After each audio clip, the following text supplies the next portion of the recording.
3 jours de course, 3 jours de découverte et 3 jours de bagarre, bien sûr. Voilà comment on pourrait résumer le trèfle lozérien AMV. En disant aussi qu'Emmanuel Albepart a créé la surprise le premier jour. Il faut dire que le terrain était un peu gras et que ça lui convient parfaitement.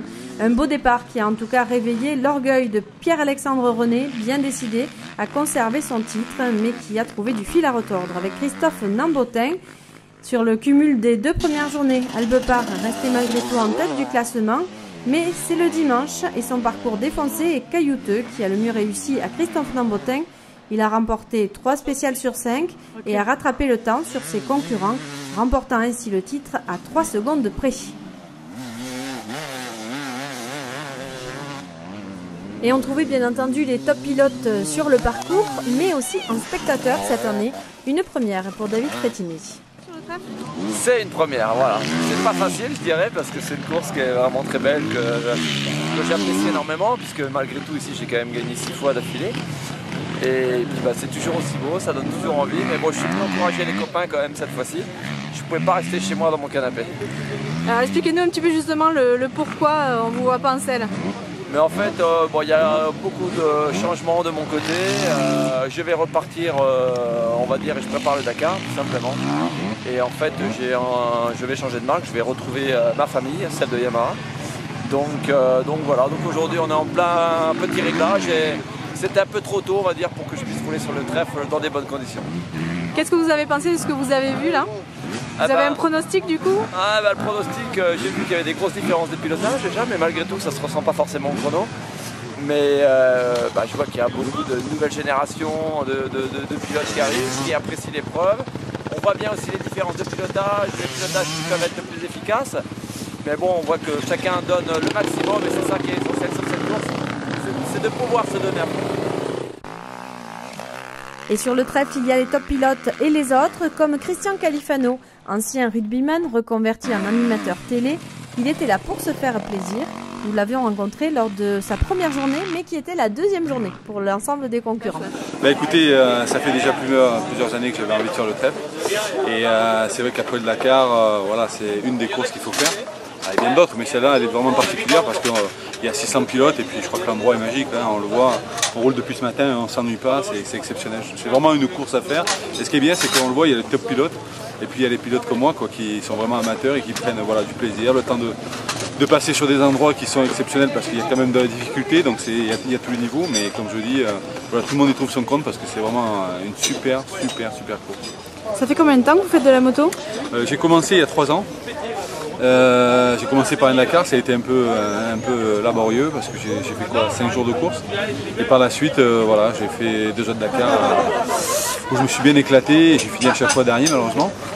Mais en tout cas, moi c'est une passion la moto, je voulais m'éclater, passer du bon temps parce que je trouve qu'il y a une bonne philosophie, personne ne se prend la tête, même les top pilotes et je trouve que c'est bien quoi. Et il y a un esprit famille et ça je trouve ça adorable. Autre rencontre avec le triple champion du monde de descente en VTT, Fabien Barel ne cache pas son enthousiasme. Le trèfle, c'est une bonne expérience? Pour l'instant, c'est que du bonheur. Pour moi, c'est ma première course d'enduro. Que de beaux chemins, beau temps, une belle organisation, des liaisons à tomber par terre. C'est vraiment sympa, très sympa. Vous comptez revenir faire du VTT en Lozère? Peut-être que j'y reviendrai. J'ai un bon ami, Romain Pollan, qui est d'ici, qui a été champion de France il y a 2 ans, qui est de Lozère, et il m'avait dit que c'était beau et il avait raison, c'est superbe. Et avant de retrouver l'interview des 3 premiers, on retrouve Ludivine Puy. Elle est première de sa catégorie féminine et c'est une fidèle du trèfle. C'était vraiment 3 belles journées. On a eu un super beau parcours, des très belles spéciales avec peu de danger où on a pu se lâcher. Pour l'instant, ça va. On n'a pas fini la journée encore, donc il faut rester concentré encore. Et sur les 3 premières marches du podium, 20 secondes séparent Christophe Nambotin de Pierre-Alexandre René et Emmanuel Albepart. On écoute dans cet ordre-là justement leur réaction à l'issue du trèfle. Alors Christophe Nambotin, le trèfle, ça vous porte bonheur? On va dire que oui, je suis venu pour faire plaisir. Au final, je gagne. Ça, une super belle bagarre dans de très bonnes conditions. On On a eu un super temps, une super organisation avec un grand public, donc ouais, je suis ravi de gagner aujourd'hui. Quelle est la journée que vous avez préférée? Ouais, je pense que aujourd'hui, on va dire, puisque c'est des conditions qu'on connaît plus facilement, du défoncé. En plus, j'ai été un peu plus aux avant-postes aujourd'hui sur les spéciales. Après, c'était 3 belles journées, 3 différentes journées, on va dire, avec du gras un peu vendredi, du sec aujourd'hui, des belles lignes, de la prairie. Donc, on va dire, c'était vraiment complet. Et bah, c'est là qu'on peut essayer de faire la différence pour être régulier dans toutes les spéciales. La suite pour vous, ça va être quoi? Un petit peu de repos là, après le trèfle, et puis après le KTM Mania, les 8 et 9 juin, donc voilà, rendez-vous KTM Mania.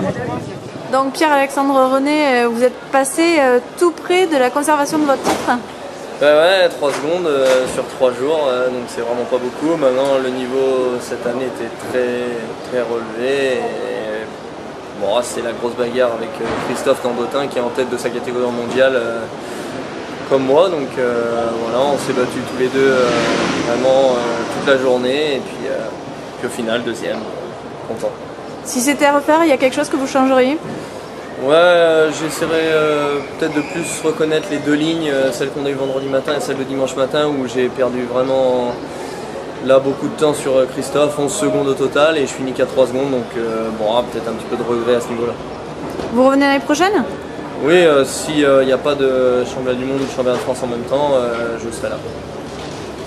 À l'issue de ces 3 journées, qu'est-ce qui a fait la différence en fait? Ce qui a fait la différence, c'est le terrain creusé un peu aujourd'hui, puisque Pierre-Alexandre et Christophe ont super bien roulé. Je pense qu'ils ont passé la vitesse Grand Prix. Après, une belle bagarre avec Julien qui a remonté vraiment fort en milieu de journée. Bon, après, il a fait une ou 2 erreurs, donc ça m'a permis de rester devant, mais une belle course à 4. Je pense qu'on s'est bien bagarré à 4 tout le week-end et je pense que ça a été une belle course. Pas déçu? Déçu, on l'est toujours parce qu'on vient là pour gagner, mais après vraiment content de faire podium face à des pointures comme Christophe et Paula. On vous revoit l'année prochaine? Normalement oui. Sauf conforme, je suis encore un peu jeune.